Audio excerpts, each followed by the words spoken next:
And we hot. Back in the studio. Most glorious time of the year. It is. Of course, this will come out 2-3 weeks after season come in, but season just come in for us yesterday, matter of fact. Yep. And we'll have, but this should fall out pretty good for some of the places a little further north. Yeah, it'll be fine. I mean, well, it's not all of Alabama's in, just the majority, the main central zone, south. I don't know. I call it like the South Zone. What do you call it?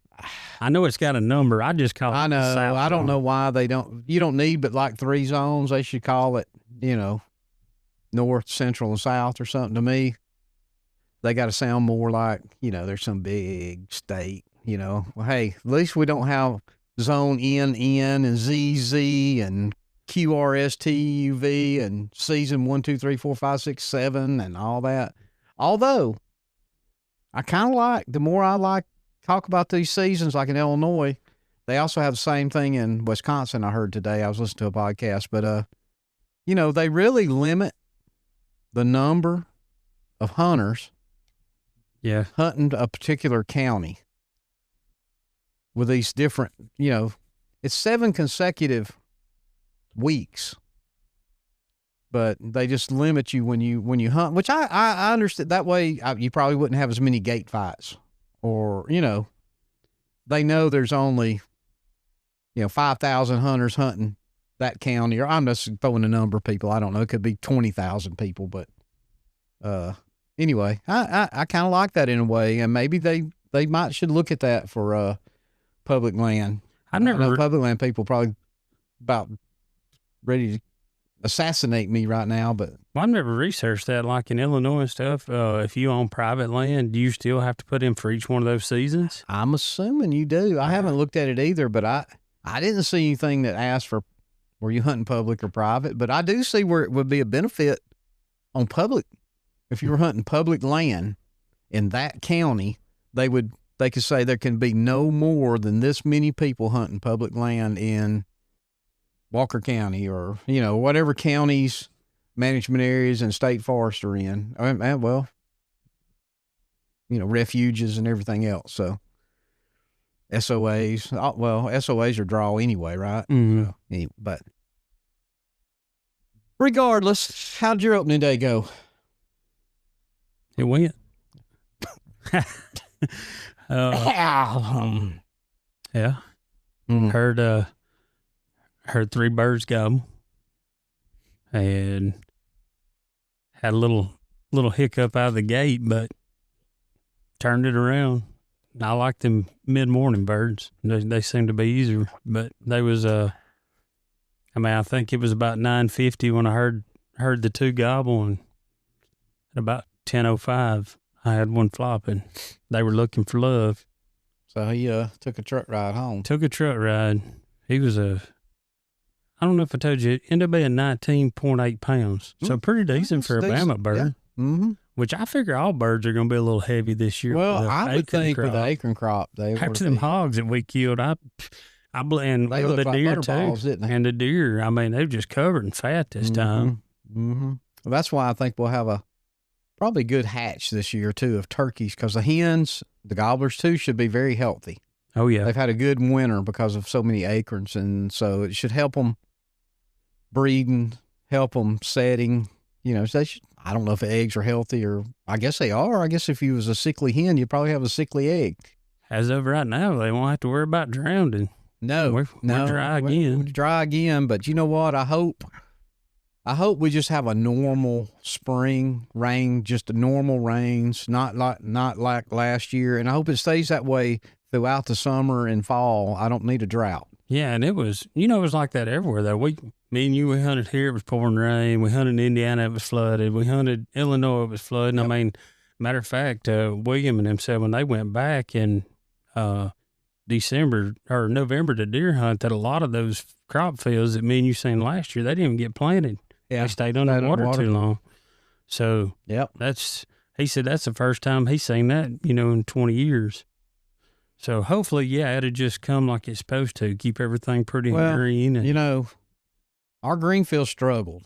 Mine did. I mean, they came up. We got a little rain, but it was late in the winter, way late fall, early winter.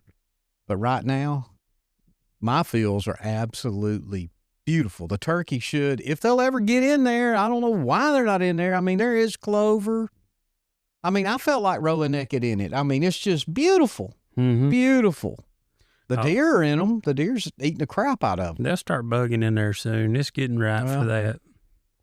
I thought when it get a little drier, they might come out there and hunt some of that green to get some moisture. You know, they get most of their moisture from plants anyway. So. And I don't recall. Remember me and you, we looked that up that time, and we were amazed at how much water a turkey drinks per day. I mean, I didn't know. And there's water in all the creeks down there. I know if you look at the Alabama drought map, I think that's all a bunch of hooey. I mean, we're still in drought conditions. That's just not true. I don't know where they get it. Maybe 20 feet underground it is, but not on top of the ground and to 3 or 4 foot. Do you dig in it every day? Is it dry? Pretty wet?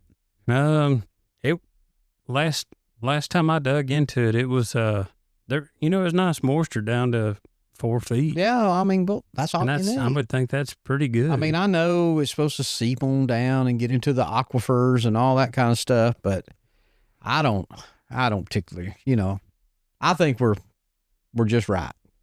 I think the rain's just right. You know, it needs to be a little dry for the farmers to get things planted, and then it come a good rain on it. You know, that kind of stuff. Of course, my dad swears he's waiting till May. He's got it marked on the calendar, May 1st or something. He was telling me April, or that's what did he say? Yeah, April Fool's Day. I said, that's not in May, Daddy. That's like next week. Oh, no, I know what I'm doing. Let me go look at that big old calendar. I brought him one of these giant calendars so he can see it, you know. Oh, you're right. That's May 1st. April Fool's Day is April 1st. I said, since April, you know, yeah, so he's a character. You know, he called me the other day to get my phone number so he could write it down for the emergency contact. I said, you just called me on it. I know I'll be there one day. Well, how's his eye doing? It's not really much better. I mean, he's still got blurry vision. Now, they told him it's going to take it to Friday. Well, guess what tomorrow is? Yeah. Friday. Now, he'll go in Monday. I'll carry him in Monday for the recheck. I think if his eye's not no better, they're not going to do the other one. And guess what? Old brother's going to have to handle that because I probably won't be here. Now, he did good. My brother did real well. He marked all those days in case something happened. He took off, and then if it didn't happen, he went in and worked. So if they screw it up, I mean, and it gets into April, then I'm not going to be here. So he'll just have to get somebody. That's just, you know, if there wasn't money already paid out, it might be a different story. Right. But, you know, whatever. But anyway, my opening day was actually pretty good. I mean, heard several, matter of fact. Saw one hen, hunted all day, one spot. I say all day, hunted up till 11:30. Took off, get a little lunch, headed to another county for an evening hunt. And I'll be doggone, hour and 20 minutes after we left, my camera went off. There was the gobbler walked right by. We'd been all morning sitting there calling. He come through. He was on turkey time, I guess. Went to my evening spot. Got in there about 2:30, I guess. And I stayed there at just, 6:30, somewhere in there. Whenever I text you and said it ain't happening, I'm leaving, I knew that it was getting dusky. I mean, sunset was like 7 o'clock. So, right. Had one hen come through there. Thought I heard a gobble, but, you know, it was way off. There wasn't no need to try to move on it. It was way too far away that late in the evening. So, lots of sign everywhere I went. Sign, good tracks, strut marks. They were fresh strut marks. I don't know why I didn't have anything, you know, they didn't go on down the road to where my camera is, but up above it, there was strut marks everywhere. I thought about moving my camera, matter of fact, but, you know, they'll come through there. If they're up there and I call, they're going to come down the road anyway. Yeah. And I'm in that, whatever blind it is, the 180. So I can see the way I set it up. I've set up the solid side It's my shooting side, and the other see-through sides is behind me and off down to my left. I just wanted to be able to see behind me anyway. The way those windows are designed on this blind, where I've got this blind set up, I know a lot of you anti-blind people, I don't care, shut up. But the windows only let down from the top, but on the 180 side, they come up from the bottom and the top, which will help me if I carry my grandson or granddaughter or somebody over there to hunt. That they're short, so I can put them in the chair and lift it up from the bottom and shoot through the bottom. Right.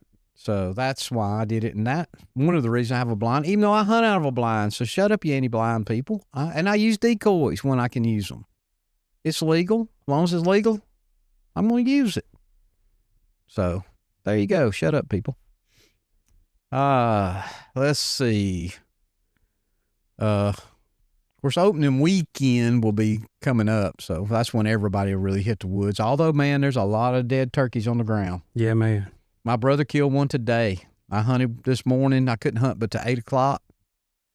Heard 6 turkeys gobbling. He heard one that I didn't hear. My tetras, these new tetras, man, they're on fire. I'm hearing, I didn't realize things had changed so much from my hearing, apparently. Right. Apparently it did. But, I mean, most of these I'd heard without the tetras, but I could hear them way off that I wouldn't normally hear. I mean, matter of fact, I heard one he didn't hear. You know, I said, hey, I heard one gobble back way over here. And then he started listening when it gobbled again. Yep, yeah, I heard it. So, if you're half deaf, get you some tetras. No, they don't sponsor us. Yes, we'd love for them to, but maybe one day I'll get with Bill. Maybe Troy. I sent him a thank you email because he did get me those mossy oak cases for my tetras that I was hoping that was especially for the NWTF thing. So anyway, anything else we want to talk about before we get started? T-shirts. Yeah. T-shirts. Hey, we got the T-shirts. We're going to be posting them. Y'all going to get sick of it. Until y'all buy every T-shirt we got, you're going to get sick of us posting T-shirts. Don't know about hats. Don't have no hats. You're going to have to buy all the T-shirts first. Then we'll get some more hats. Can't wear a white T-shirt in the woods. If you love T-shirts under your clothes, buy one of these. It's green. What little bit of white's on it would be way down on your body. It ain't going to be stuck up there where nothing can see it. So when you come out of them turkey woods, go get you some lunch. You can whoop off your clothes and have on a gobblesmack turkey shirt. And we've got some more designs we'd like to put out. Oh, yeah, we got a lot of designs. We just want to see if everybody wants these things. And, I mean, we're going to have to come up with some way of selling them. I don't know how, but we will. We sold a bunch. Don't get me wrong. It's not like people don't like them. It's just I don't think we're marketing them right. So if you want a shirt, they're $25.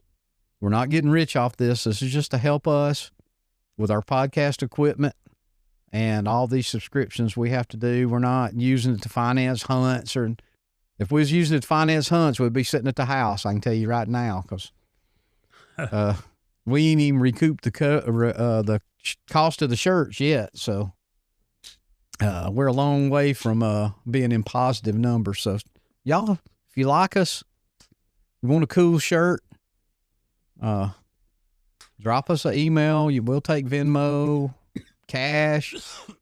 He's over there getting choked on water. I've been coughing. I apologize. I sound crappy myself. I'm still getting over this sinus stuff I've had. So I sound better than I did a week ago. And the pollen's coming down. The pollen. I've been taking my Zyrtec every morning with my cup of coffee. So still blowing my nose. So, you know, it does dry you up there for a little bit. Yeah.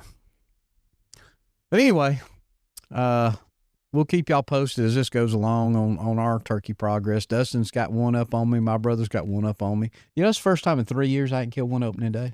I thought about that. It was weird. I mean, I'm used to not killing them more times than not, but when you get them 3 years in a row, you kind of go, hey, I'm going to kill one this morning. But no, that's how turkey hunting goes. I mean, you hadn't killed one probably in 2 or 3 years on opening day. I killed one last year on opening day. Did you? Yep. Oh, that's right. You sure did. So, but before that, I know I didn't that year before.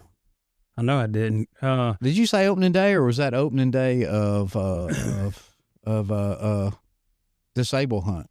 That's right. I killed that one opening day. Yeah, that's why, because I thought I killed. Yeah. I killed on opening day. And then the year before, on opening day, that's when I called that big bird up and I shot the tree in front of me. Tree. Yep, that was on opening and day. I killed one that year, and I killed one the year before that. I mean, I got my memories pop up, and I go, golly. Yeah, You know. like the then and now. Yeah. I seen that yesterday on mine. I found a picture popped up of one I killed a few years ago. And guess what? I was two-tone. You know, I put a picture of. I didn't share it like a memory.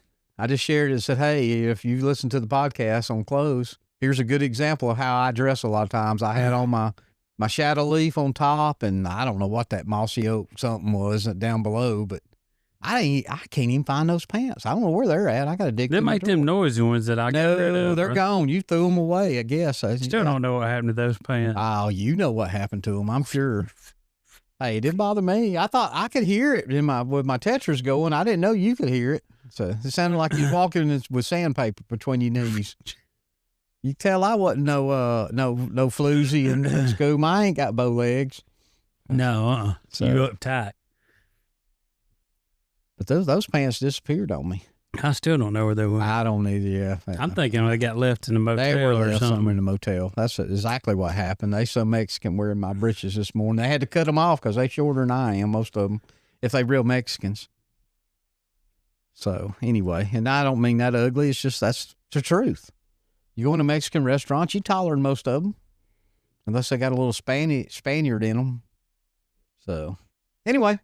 All right, tonight we done blew 15 minutes into this thing, and we ain't even talk calls. Last week we did talk the different calls, locator calls, all the different type of calls we could come up with. Well, tonight we thought we would kind of demonstrate a few of them, maybe even go through some calls you can make with them, and then if we have time, which I don't know if we will or not, we'll actually talk about when to use a certain type of call, like a tree call. Or a purr, or and some of this now, it's just going to take experience. You're just going to have to know, and that just comes with, time and experience in the woods and what worked for you. There's a big difference in locating a bird, calling the bird in, and then finishing the bird. I call it finishing. I don't know what you call it. I'm doing the last few calls to get him within. When you really tone it down and you just want him to come on them extra. When you've had to bump the safety off, it's showtime. Yeah. Well, when I bump the safety off, generally I ain't calling much no more. I'll have my mouth call in. If I make something, it'll be a light little cluck or maybe to get them stick their neck or a up. little putt, not an alarm putt, but just a little putt. If I could purr good, I'd try to purr, but I don't. Hell, this morning I was I went cottonmouth. I couldn't make that call make a sound. It's your sinuses, man. Is that what it is? I have been so dry. I mean, to try to even run a call, I'm having to stay on the hydration bladder. It was bad. The roof of my mouth's been dry. It's crazy. Well, it's sinus. It happens to me though sometimes when the turkeys start coming. It just, man, I'm telling you, just dry. Everything I just dry up. I go stiff. I get all bent out of shape. I'd have loved to see my brother. Sometimes you got to remember to breathe. My brother told me, he said, I was shaking so bad. He said, I've had buck fever before, but it ain't been nothing like this because this turkey come in from behind him, which we knew they was behind us. That's what Justin said. And Justin had it happen to him, and we get him in the studio. We'll get a little bit of a newbie hunter. This was his real first time in the woods, other than he took his daughter last weekend, but actually a bird within range. And, he told me the same thing. He was shaking. I've been why the bird didn't come in. The old gun barrel's just sitting there moving up and down and that breathing. He said his buddy even said, man, I could see you breathing and I could tell it had you. Yeah. I said, well, let me tell you something. I've been doing it 40 years and it still gets me. When it quits, I'm done. Well, hey, when that fired off behind us in Indiana, within closer than 20 yards, did you jump? Did you breathe hard? Was you nervous? I'm about needed new underwear. Oh my God, me too. If I'd had a bad heart, I'd been dead. It's a little different if we'd have known he was there, but he blew our hats off. Literally, man. I mean, He was close. When it penetrates your body and gets into your soul, maybe that's what it is. Maybe they, maybe we're I don't know, possessed. Maybe that gobble possesses your soul. I don't know when it happens, and maybe when you get a certain age and can't do it. No, I don't know. I know old men that would die to be able to still hunt. When they in real close and they drum, whew. That goes through you. Yeah, that puts I mean, it'll enter your feet and run up your body. That may make me more jittery than the gobble. Well, it does. And I don't know about you, but I've never been able to pinpoint a drum. It seems like it's all around me. I mean, I know if one's off in the bottom and he's drumming. Yeah. But if there's one up on the side of the hill and he's working his way in, I can't tell where he is. It's just a boom, boom. I mean, it's like sitting next to some kid with their bass going in their car. It's just boom, boom, boom, boom, boom. You just feel it. I mean, I had one several years ago. I've been hunting this spot. I'm evening hunting, so I'm just soft calling and doing my thing. There ain't nothing gobbling. I ain't heard a gobble. Ain't heard no scratching. I ain't heard nothing all evening. And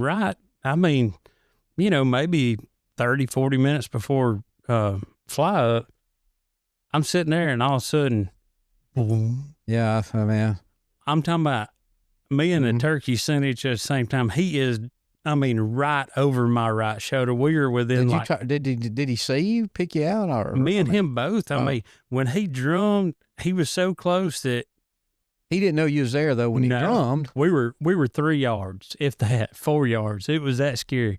And we seen it at the same time. I crapped my pants, he crapped his. He went one way, I went the other. But he never, walking through the leaves, never made a sound. Never made a sound. I mean, nothing. And it just all of a sudden, but it was weird because I didn't even have a decoy out or nothing. Yeah, he thought that hen was up there, and I think he was going to bring her down to him. Well, and I'll say this before I get off track where I was fixing to go, but my own personal belief, and nobody really knows why they spit and drum, but my dad, when he was working, he was a coal miner, and when he was on top of the ground, they would have dozers working, pushing that rock in them rock dumps, and that vibration, they would have hens walk out in that rock dump and just sit down. They picked them up. He picked up a hen and kept it. She was ready to breed. And he said just something that vibration of the dozer hypnotized her nearly. And I ain't saying these turkeys. Well, yeah, I am saying it. I believe in my soul, they'll when they're out there, think about it, when they're out there in full strut, they're not gobbling, they're drumming. Mm-hmm. When they're with them hens behind them strutting, they're drumming. And I think if that hen's ready, that drumming, something about that drumming puts her in almost like a trance. I believe this. Now, I ain't no biologist, and I don't even, if they thought this, they'd say it, but I'm saying it. I believe that drumming, she will just go into a trance, won't fight him. You can hypnotize a chicken. Yeah. I don't know if you've ever done it, but you can hypnotize a chicken. I think it's almost a hypnotic. I wish I could do it with the women. If I could have done that with women when I was a teenager, oh my God. But I think that it's just methodical. Almost puts her in a laid down position. She just freezes and squat. Dad said you could watch them out there with them dozers. They would be crossing across there, and I don't know if the thing was idling. I don't know if it was moving. But he said they would just. He said you could just walk up to them. You could walk up to that hen, and he said they picked them up. Yeah. So they're just not going to move, and that way the gobbler could mount her without her fighting and do his business. And this is just Anthony believing. This is not any science behind it. That's just there's a reason they do it, and it's not just because they're all blowed up. There is a biological reason. Now, I could be completely wrong. It could be something totally different. It could be warning other turkeys, get away. I'm here. But man, when you hear that, I mean, it did. I mean, I love it. And one of the worst things about losing a little bit of my hearing like I have is I can't hear it as good, but I can hear it. When they ride up on me, I can hear it. We could hear them last year. I could hear it in Illinois. That bird I killed in Illinois was gobbling and drumming at the same time. He was, I had never heard that. That was first for me. I've seen them gobble and drum on the limb, but not the way that one was doing. I mean, it was just I could hear him in the tree. I thought it was two gobblers, actually. I thought one's drumming and one's gobbling, but no, they wouldn't but one gobbler. You kill the only one. If there'd been two, we'd took two home with us that day. But yeah, he was, it's crazy. So yeah, I'm with you. Drumming to me gets me more fired up than a gobble. Now gobbling, daylight. Now get me wrong. Now, I mean, I'm ready then. I know where I'm going to go, hopefully, and I'm set up and I'm doing my thing. But when you can hear him drumming, he's almost to where you can kill him. He's in the bubble. Yeah. You're in his bubble. Now, I've heard some podcasts, and I ain't going to call his name because we represent his clothes. But he said he can hear them drumming 100 yards, 150 yards away and know where they're coming. I don't believe that. I mean, if you see him out there 150 yards, yeah, but I can't. If I can't see him, I can't pinpoint where he is because that sound just radiates out. I personally, I don't think I've ever heard one drumming that far, but I'm not saying people can't. I mean, I don't have the best hearing either, but I mean, I wonder if you could make a drumming call, if you could call a turkey in. I don't know. If you had a dominant gobbler and you could mimic that sound, would he come to it? Or if you just went in Osceola country, because they're mean. Mm-hmm. Well, I mean, if you could make a drumming call, they would probably come and try to. Well, I mean, an Osceola reminds me of a Jake. Yeah, as far as their attitude. So I don't think the Jakes down there whoop up on the toms like they do in other places, man. Them some mean birds. They do seem like they got a little more attitude. Well, they don't have the lungs of a Eastern. No turkey, no other subspecies has that thunderous gobble, But yeah, I don't know. We're getting way off target here. Yeah, we ain't even got started on. No, all right. Let's move on. Yeah. All right, that does it for us tonight. We'll catch up on calls next week. No, let's just grab a few calls. You got some of your calls. I got mine. You can welcome to grab a call or whatever I've got over here and whatever, But I would say probably the most recognizable call would be a box call. Everybody's seen a box call. If you're a turkey hunter, you know what a box call is. I've got a couple here. You want that one? You want to play with that one? Ahead. You just afraid of, you like me. You think, all right, this is almost a hybrid box call. This is a small aluminum top. I'll just tell you, it's an Eddie Salter box call. He signed it for me. I don't, I ain't saying I don't hunt with box calls. Okay. I think they're beautiful. They probably have their place in the woods, but I carry a long box because they're loud trying to strike one, but just a call. But this one, I'll tell you what, I'm going to put it down first. Let's go with a solid wooden one. I've got an old Lynch foolproof model number 101. It's a one-sided call, which means it only one side plays. It's got a stop. You can hear that? That's stopping.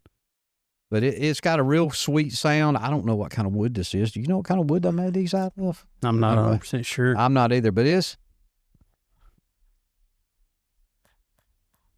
makes a beautiful, yelp. You can purr with it. I hadn't played with this call a long time, people, so y'all give me stuff. I mean, I'm so, you could probably try to gobble with it if you wanted to, but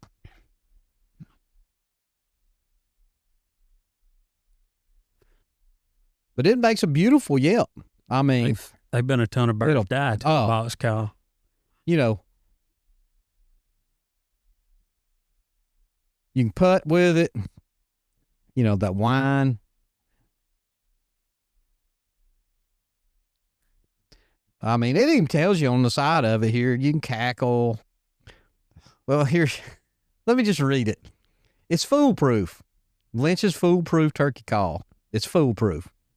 It's set for the yelp, the cluck, the putt, the whine, and the cackle. It is semi-automatic. Now, I didn't know that about this call. I've never read the side of that box. I've got two or This three. box is made and tested by ML Lynch Company, world champion turkey caller and manufacturer, Thomasville, Georgia. So anyway, it's a solid wood box, one-sided. And I don't know how that's going to sound on here. I'm just going to play it a little bit now. Now I'm going to jump over to the one I just had a minute ago. This is kind of a hybrid. It's a two-sided box call, which means you can carry it over. It's got an aluminum top or paddle, the part that moves. People play them different. I'm not going to normally I play it a little bit different than this, but you can hear the difference in the sound. It'll be a little bit louder, maybe a higher, raspier pitch. Yeah. Much, much louder. Matter of fact, I probably should get up and walk away from here, but I'll play it a little bit. I'm not going to play a whole lot because you can do the same thing with it you could do with the other one, but you can hear the sound of the difference in this one.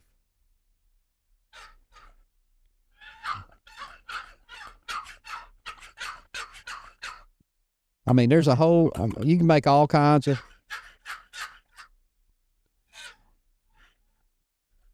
I mean, well, anyway, I'm not doing that great with it, but you can definitely tell the difference in the sound. It's a lot raspier. People can gobble with them I'm not going to gobble. On a windy I don't day. gobble. Yo, on a windy day, even the small one's going to get out there. Yeah, absolutely. So anyway, that's just two examples of box calls. There's a million different box calls out there. I'm looking at 3 I've got over yonder that I ain't even pulled off the shelf. I've got a joiner. I've got a real old Lynch over there that'll never go anywhere. It's a early 60s. And my old buddy built that other one that's over off to the side. My brother, it's Donnie McDowell, built that one on the right. You can't see it over there. But he built one, and I bought one for me and one for Mark. Mark had it this morning. He's still playing it. He's had that. He carried it. Sounds good. It really sounds better than that one. That one still sounds pretty good. If I was a box call guy, but I'm just not a box call guy. And apparently the different paddles make them sound different. I've got a collector's Night in Hell box call over. It's got 3 different paddles. You can change the paddles. I guess it changes the pitch and whatever. So anyway, there is the box call, and we may have got ahead of ourselves. I was just thinking. I should have started with locator calls, but we'll go on through these calls, and then we'll hit the locator calls. Yeah. What do you think? Yeah. What's next? What do you think? I'd say a pot call will probably be this. And there's... just on this table, we've got 6. And these are all different playing surfaces pretty much. Oh, yeah. Yeah, I mean... I've got some's glass, some's crystal. We got copper. I don't know what the soundboard in this one is. That's glass. That's glass down in there? Mm-hmm. That blue is glass? Yeah, I guess it is. I see it. Yeah, I guess it is. I don't know what is that. That one's glass. Is that glass? Mm-hmm. Okay. That's a Christopher King call, a 24 model. Now I'm holding up a Night in Hell Moonshine original, signed by Harold Knight himself. Not that new stuff. Not that old new stuff. And then I've got a Redbeard, Dean Munhiki. I think that's how he pronounces his last name, Munhiki. This is a 3-track. I'll try to take a picture of these. Remind me, take a picture of these calls before we put them back up. But it is a copper. And then I've got one you bought me for my birthday. It's a Christopher King slate. Black slate over glass. Over glass. Mm-hmm. Yeah, I was looking at it to make sure it was glass. And then what do you got over there?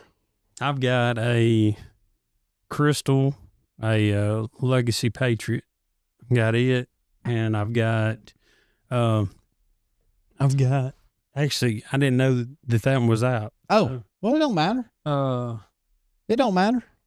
Well, I was gonna get another playing surface. Well, get one. Get one. We'll do. How about this one? What is that? Oh, yeah. Most definitely. The JT, ceramic over glass, double-sided. One of my favorite all-time calls. JT is much like Legacy. They guarantee their calls. You break it, something happens to it. I broke 2. He sent me 2 calls. So, I mean, super nice guy. I wish he would come to the NWTF, but he has another show he does. I think he does that 7-day show or whatever one up there. But anyway, Pennsylvania. He was there one year when I was there. I talked to him. But to me, a pot call is the beginner call. If you're not using a push button, or you haven't been practicing with your box call, you can pick up a slate call or a pot call, crystal. Most people, the slang term slate, I call them pots. That's really what they are. They're just round. Some of them 6 inches round. Some of them's 3.5. I bought that little old pocket player. It's 2.5, I think, something like that. Boy, it's sweet. Whew. Boy, it's sweet in the woods. That's down there in my vest. I didn't bring it up here. I guess I should have brought my vest with me, but we got plenty. But I don't know of anything you can't do on a pot call. You can cluck, you can putt, you can whine, you can kiki if you got it right. If you know the spots, you can purr, you can cackle, you can tree yelp, you can do whatever. I mean, it's so versatile. The drawback with any of these type calls is you've got to use your hands. So to use that call, you're not on your gun. So, but it's a give and take in my world, how I look at it. The call's giving you that sound, and it's taking away a little bit of your mobility. As far as, I mean, I have had it in my lap and just had to drop it, and just, right.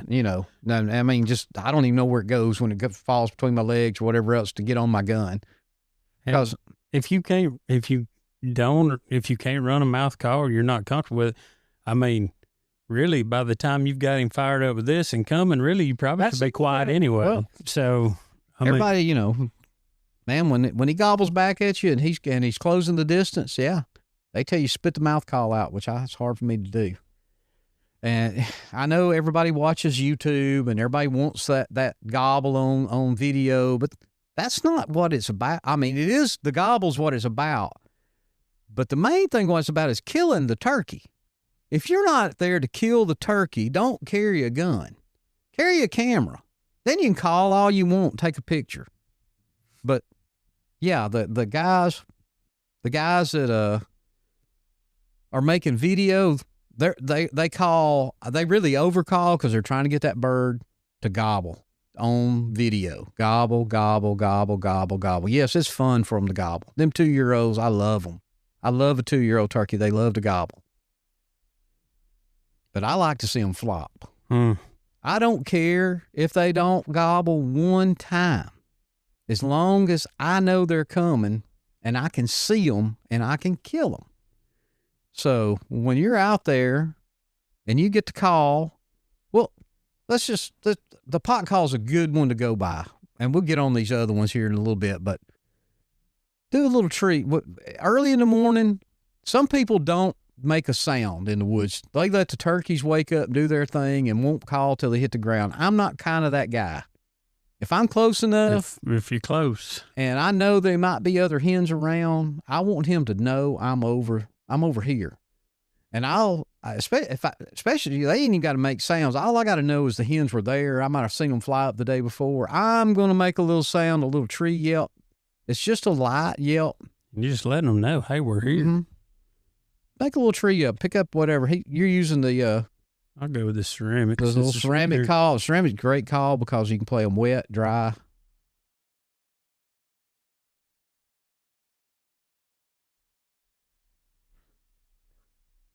Hear how light that is? You're not getting loud. It's just, I'm waking up. It's just, I'm awake. I'm waking up. They got to stretch them. Yeah, I mean, cords.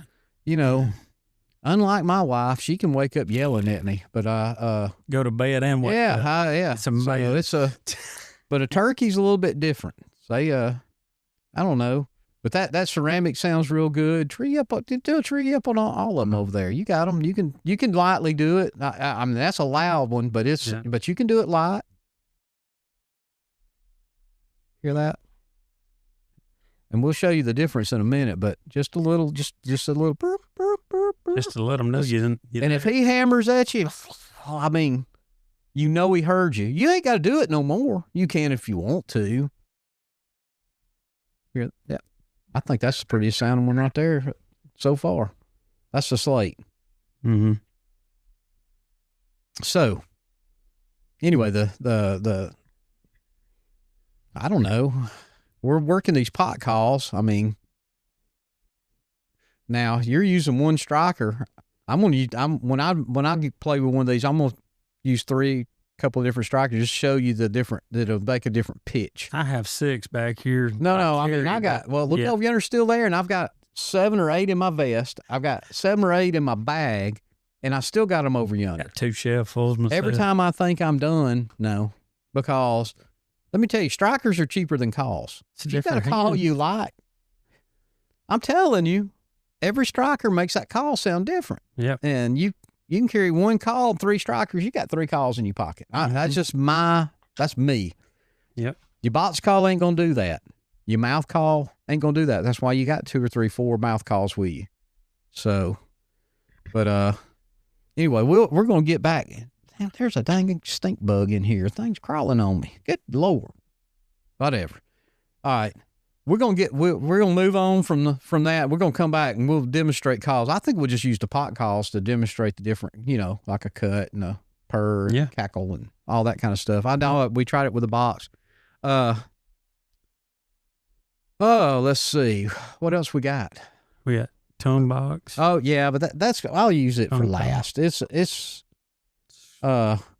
Scratch box. I'll do a down. This ain't gonna sound great. I don't practice this. I bought this. This is a little scratch. It come out of from Cedar Hill Game Calls in Louisiana. I saw a guy.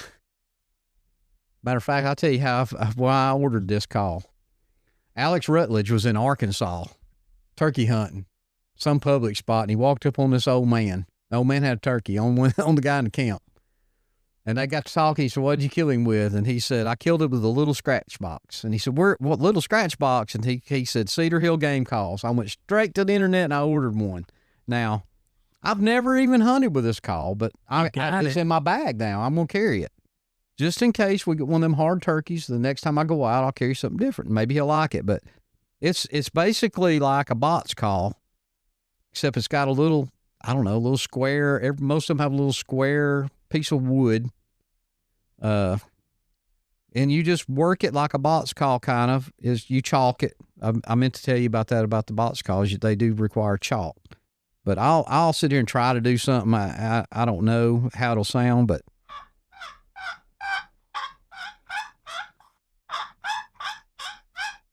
that's just kind of gives you the idea. I guess you can purr if you wanted to. Well,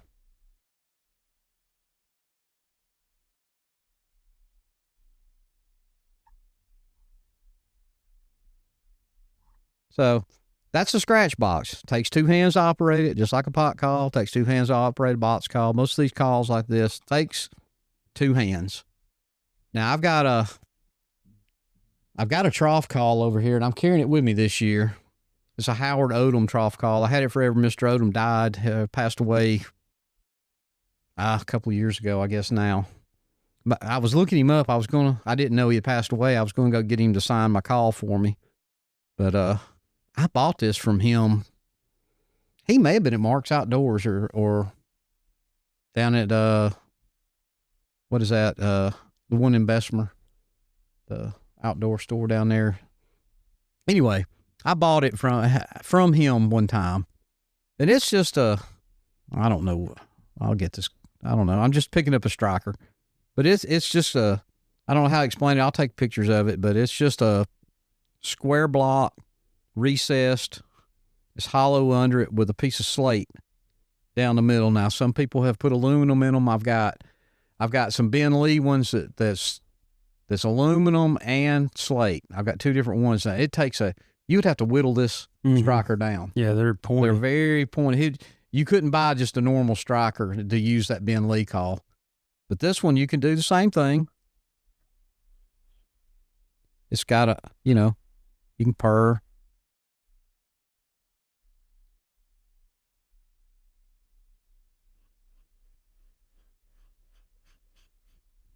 Anyway, it's just a different sound. Is it my favorite sound? No, I'll be honest with you. I love that crystal, but I'm carrying it because you never know what that turkey's going to want. So there's that one. Now the call that you were just talking about, tongue call.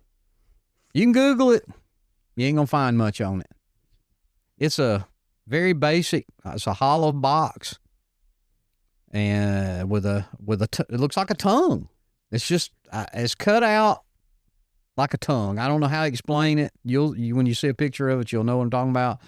You can go to Turkey Call magazine. I think not this last one, but the quarter before this, when they send these things out quarterly, they have you probably just search tongue calls on it to pull up the article.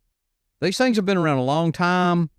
I guess they come and go. I don't know. It's kind of like a wing bone or a trumpet. Trumpets have been around forever. They're nothing new. There is nothing new in the turkey call world. There might be a new design, but I don't know of a call that's modern? No. I mean, they all got a modern twist to them, but these have been around forever. I don't know how long these things been around, since the 60s or 70s, I guess. But anyway, it's just a box. It's a hollow box. It's hollowed out on, square box. It's hollow, open on one end. The tongue's cut out. You find a playing surface on it where you can play it, but it'll do most everything. I'll play it and see. And I'm touching the box. That might make it sound a little different, but that's a good purring area.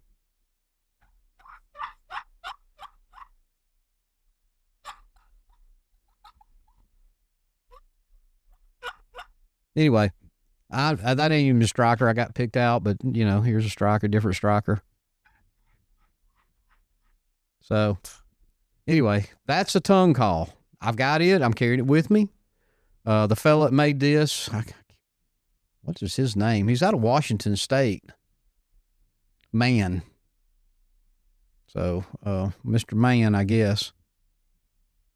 So anyway, pretty cool call. I bought it, kind of put it on the shelf, but I bought two of them, and that one I bought, it don't play good enough for me to want to put it in my vest, but it's up there.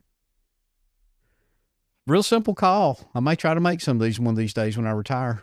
So I don't know. And then we have a trumpet. You gonna play a trumpet?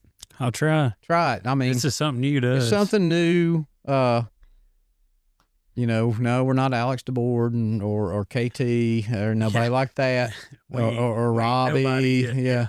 So I'm not even attempting to get mine out. I won't even play it this year, probably.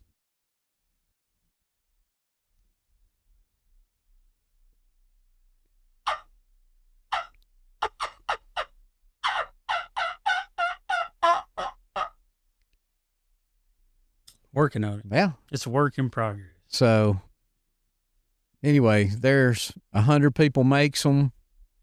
Some people can do everything on one of them. Oh yeah. I heard a guy gobbling. Yeah. And purring and kiki, and I don't know how they do it, but they do it. But I mean, people do things with mouth calls. I've been using mouth calls for 40 years, and I can't do certain things. I just can't do it.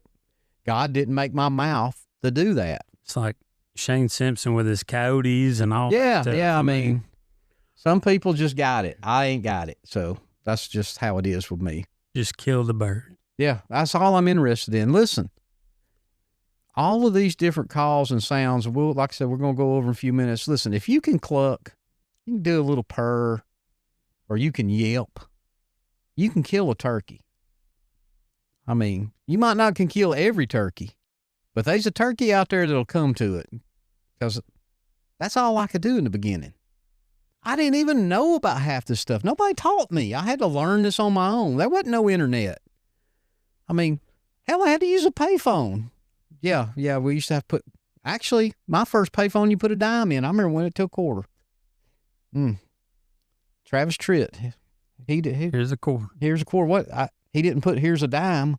No. He said he's eating. I never seen those, but I did use payphones growing up. And like I say, you could put $1 and talk back home for 3 minutes from Wilcox County. I'd call my mom and say we're good, or my dad, or whatever.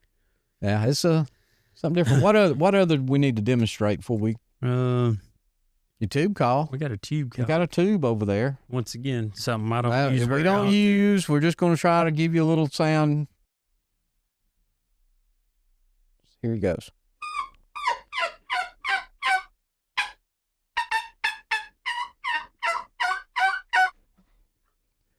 I think that sounds pretty good. Sounds a lot better than me. So, I ain't got a wing bone over here, but it sounds much like a trumpet. I ain't gonna go over there and grab one off the shelf. There ain't no need in it. Wing bone, a trumpet, they're a lot alike. The tube calls, there's 100 different kinds. They're all basically the same. Mm-hmm. It's just a stretched piece of latex or I don't know, some kind of rubber material. Silicone, I think Primos has some pre-made ones. Yeah. You can buy their call. You don't have to worry about stretching it. Just when it snaps on, it's supposed to be at the right tension and all that kind of stuff. So, but that's the calls, turkey calls. Now we got a few locator calls. Yeah. You want to, what do you want to go with? An owl call would probably be the go-to early in the morning, right at daylight. I use mine all day long. Yeah. But he's going to blow the owl call. It might blow us out, but we'll see. That's what I wondered. Yeah.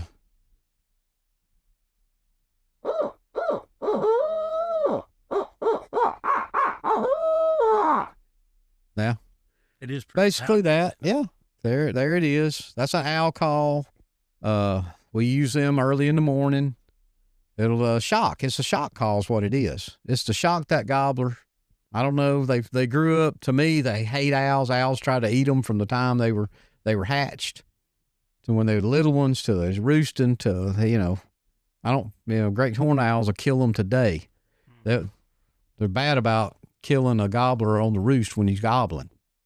But, just old barred owl, they're just hunters. I mean, they can kill a squirrel.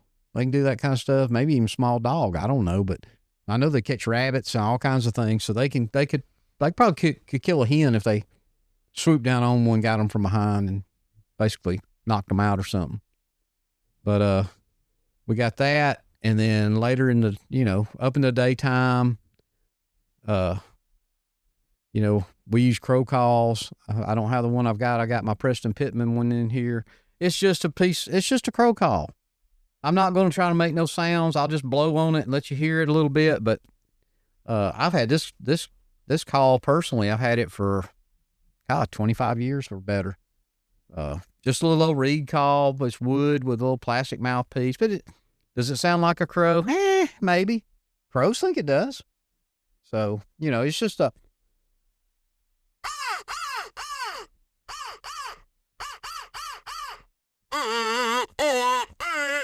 Now, that's if you just want to play with a crow.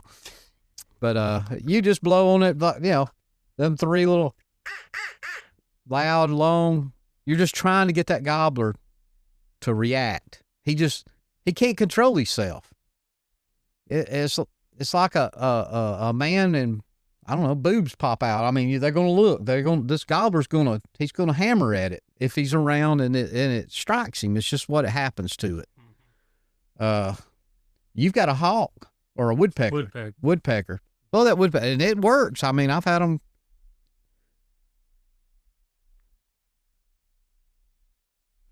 So there's a woodpecker. That's all your basic. I mean, I say basic calls. I mean, that's pretty much. I ain't got a push button I can demonstrate in here. The There's all kinds of other little peg calls. There's other owl hooters. I mean, I carried a little old brown HS strut hooter with me for 40 years nearly, and I lost it a couple years ago. I guess I carried it 38 years. But it just, all you want to do is go, who cooks for you? You know, who cooks for you? And man, they gobble. You know, it's amazing to me. But oh, that's the calls, and some of the sounds. You gonna turn on the light? It's getting a little romantic in here. Oh yeah, sun's going down on us, and if we didn't turn on the light, so it was almost time. I felt like getting out there and blowing alcohol outside. So, but anyway, that's those. You wanna demonstrate some call? I mean, just you've got your calls over there. We'll run a few. Just say what you're gonna try to run, and they can hear it. I mean, I'll run this crystal. Run the crystal.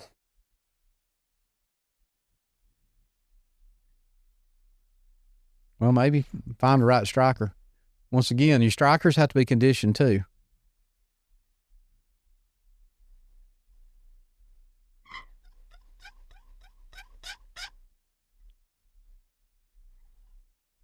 Hear the purr?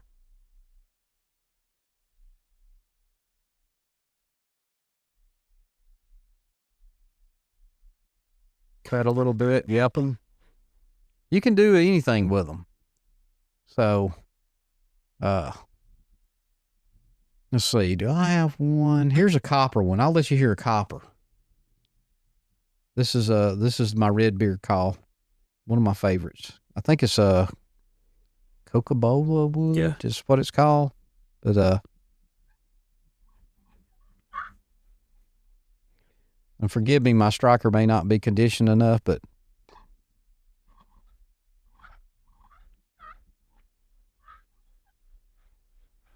get that long yelp when you get up there. I don't have it conditioned way up high, but the copper, well, let me see if it'll make a sound with this other one. I got a plastic peg I've had for 40 years. I've never played it on here. I'll see what it sounds like. But you can tell it's different pitch.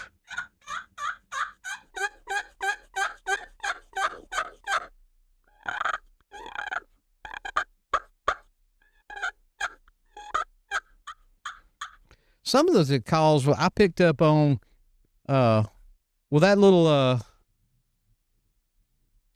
don't know if I got a decent striker in here. The little,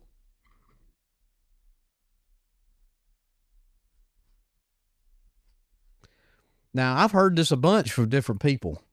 I didn't know this. I heard a hen doing it in the woods.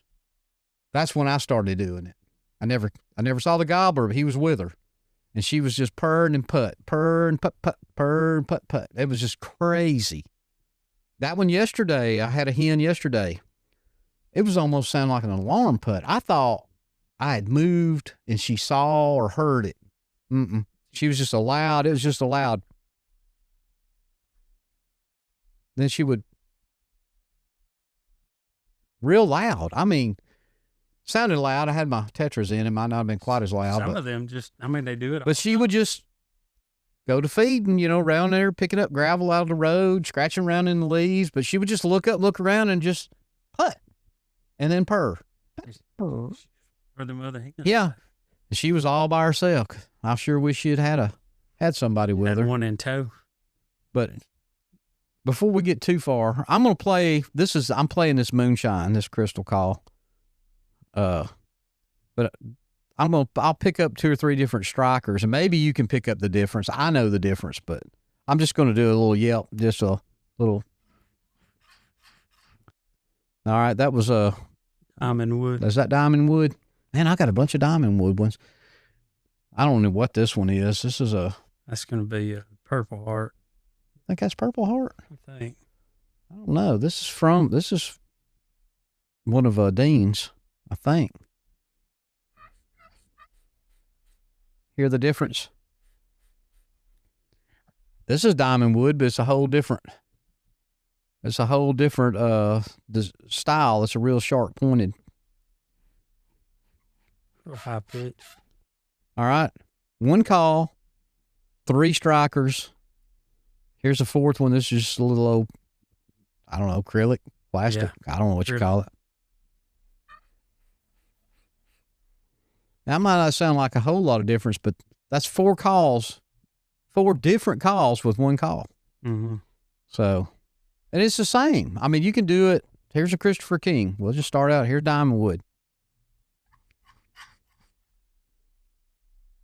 Here's, I don't know what that is, Hickory, Purple Heart.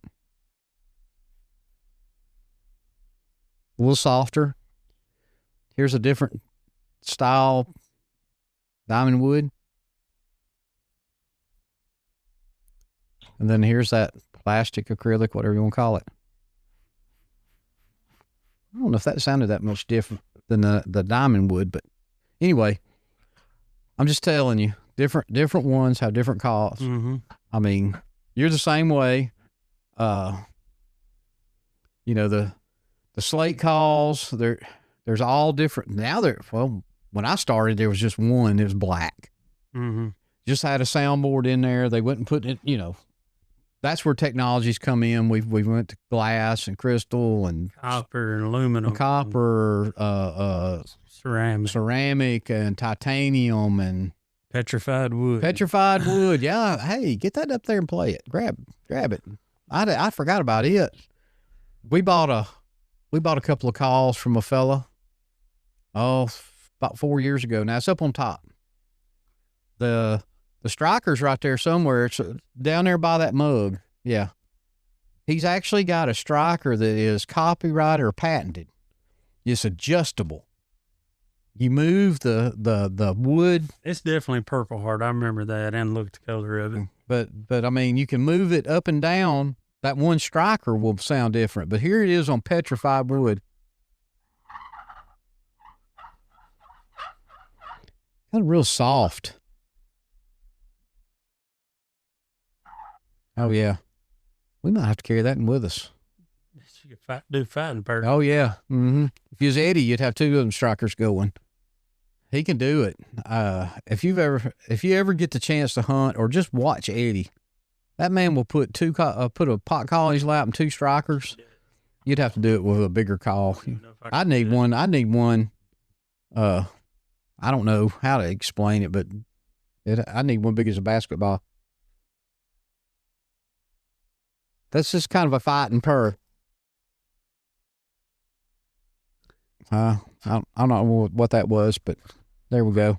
Well, I was trying to listen to the striker. But supposedly you can adjust that one down and make it. You can change it. Yeah, I mean, you can. You slide it in and then play that other call. It'll sound, I've done it. It's different. He's right on the striker. Much higher. It is. Much higher pitch. Go medium length here. Now go medium with it, yeah. Go about to the middle of it. There you go. Somewhere in there. You'd have to see this striker. It's pretty cool. Yeah, a little bit richer, a little bit deeper, a little more. Yeah. I might have to put that striker in the old pouch. I've always liked Purple Heart, but this one just it's unique because of how it does. Well, it's what do you call the top? I don't know what you call the top of a striker. The head? I don't know. I mean, it's a 2-piece striker. It's a 2-piece striker, but I mean, all of them, you know, I've got acrylic ones. I've got that, Nightingale orange one, whatever they call it. It's down in my bag. Ecotech, yeah. It's got a little, I don't know how to explain it to everybody, but it's got a little piece of metal spring in it. Yeah. Yeah. So, you know, I don't know how much help this was to you guys tonight, but you know, we've had a pretty good time just going through them all. Yeah. We're just gonna, like I said, we're gonna take a picture of all these calls laying here by our soundboard and stuff, just to show you what we've had. So you can actually believe it. You know, the calling. We're just in here playing, so therefore, you know, you can take that with a grain of salt. You got questions though on a certain type of call or how to do it, don't hesitate to call or messages or something. We'll sit down with you and do our best. Are we the Dave Owens of the world or Matt Van Zyce, Eddie Salter, any of them kind of people? No, I'm never going to be, never claim to be. Can we kill turkeys? Yes. You don't believe it? Go to Dustin's Facebook. Go to Anthony's Facebook. Yeah. Well, I mean, I just go there from today or yesterday. I mean, I ain't killed nothing this year, but yeah, I mean, we can kill turkeys. We have history of killing turkeys anyway. Well, so we, you know, now I don't know where this will go from here. If y'all got something else we need to cover, let us know. I don't know if we've missed something. Next week we may touch on some setups and just certain calls we use it certain times of the day, that sort of thing. And that'd probably wrap this series wrap it up. And then after the series is over, we're going to bring in at least one new hunter that's listened to the complete series. Hopefully I can get 2 guys and see what they thought about it and see if what kind of questions they may have. I mean, everybody has questions. I still have questions. If you don't have questions, listen, if you think you know it all, then don't even listen here. There's no need to listen to a podcast. You know it all. We have never been in front of, William or Eddie or anybody like that we haven't asked questions. No. I mean, because they're just full of knowledge. And guess what? Has Eddie asked you a question before? He's asked, yeah, on setups and I mean, all kinds of things. I mean, to be the best turkey hunter you can be, you should always be trying to learn. Should be a sponge. Yes. Never scoff at something somebody tells you. It might not work for you, but it works for them. And one day you may be sitting there not knowing what to do and say, well, that crazy guy told me he did this. Let me try it. And it might be the very thing you was missing. So, like I said, you've got every resource in the world now at your fingertips. It's right there on your telephone. You ain't got to go to a computer. Just get on your smartphone. Is there, like I've said it before, there's just as much bad advice out there as there is good. You're just going to have to figure that out. And you'll see there's charlatans out there that sells the snake oil and tries to get you to do this and that. That's stuff you'll just, with time, you'll figure out.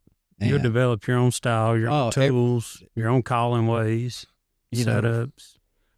If you're lucky, you get you a good hunting partner that you can bounce stuff off of. Now, I'll admit, I still like hunting by myself. Turkey hunting to me is a one-on-one sport. It's fun when you got somebody sitting there beside you. You can talk and bounce stuff off of and that kind of thing. The great thing about hunting by yourself is there ain't nobody there to witness it when you screw up. You don't have to tell a soul. Boy, we do. Oh, man. I just can't keep it when I blow a tree down. Yeah. And then sometimes, too, you don't get the bird and you got to bounce it off somebody and go, hey, let me tell you what do you think about it? Like, what do you think I could have done or whatever? Sometimes they'll say, you couldn't have done nothing. I mean, it sounds like you done what you could with it, but I mean, especially if you're getting to talk to someone like Eddie, where he'll, or the Shane Simpsons of the world that get around on these birds. They've hunted hundreds of more birds than I've hunted. And days. Years. I ain't going to say hundreds of years, but I mean, you get somebody like a Alex Rutledge or Eddie Salt or any of these old time OGs, what I'm going to call them. The guys of the past, the Cuz Stricklands of the world, they've got thousands and thousands of days hunting. And hours. And probably hundreds of thousands of hours. Well, you take like Jeff Criswell. How long's he been guiding down there? Oh, I mean, just think of all the experience that he's got just from days and days. He takes all range of hunters. Right. From the most expert hunter in the world to the brand new, never hunted kid. And I promise you, he's learned something too. Mm-hmm. He picks up things, maybe not from a first-time little kid, but hey, there's guys that'll go down to Westervelt to hunt that's been all over the world. Yeah.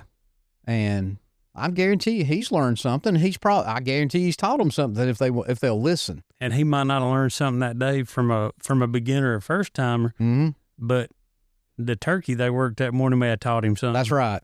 And every turkey's different. Yeah, there'll be some easy ones to kill that, come in on a string, but for me, they're few and far between. Seems like we have to work. I mean, I've killed a few that, from the time they gobbled to the time they were dead, just a few minutes. But man, there's been some that's took half a day, all day, 3 days, 2 weeks, all season, never.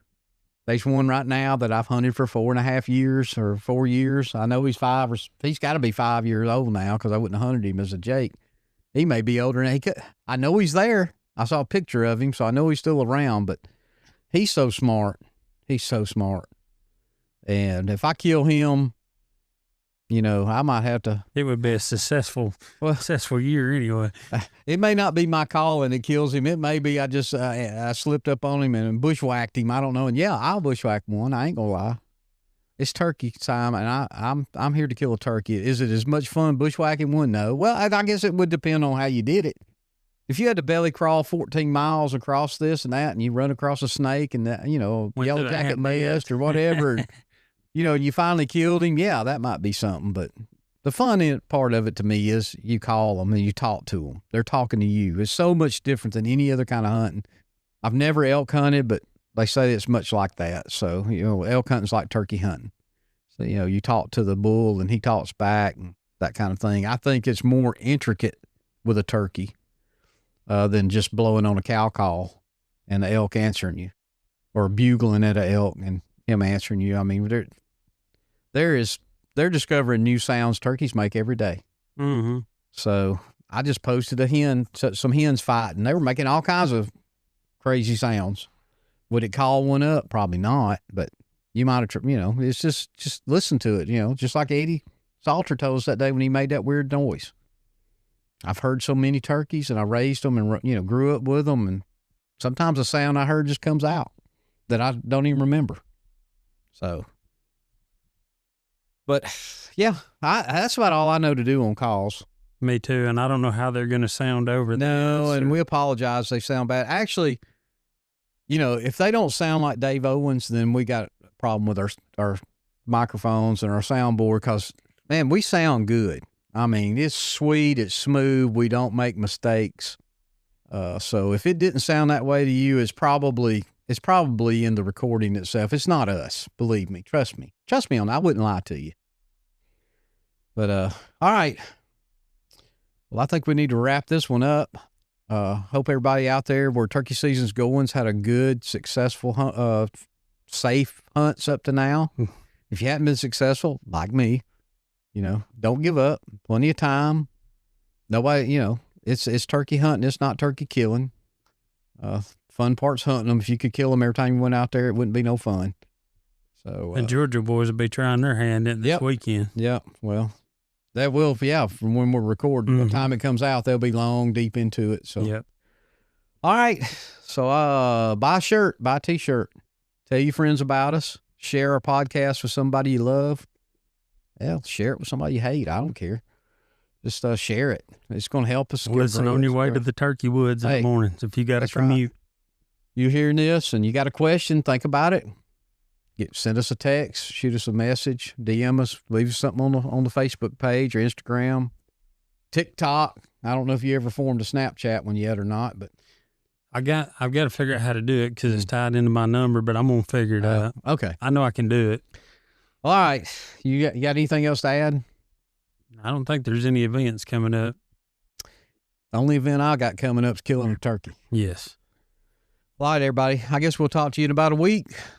Until then, take care of your trees because that's where the turkeys sleep.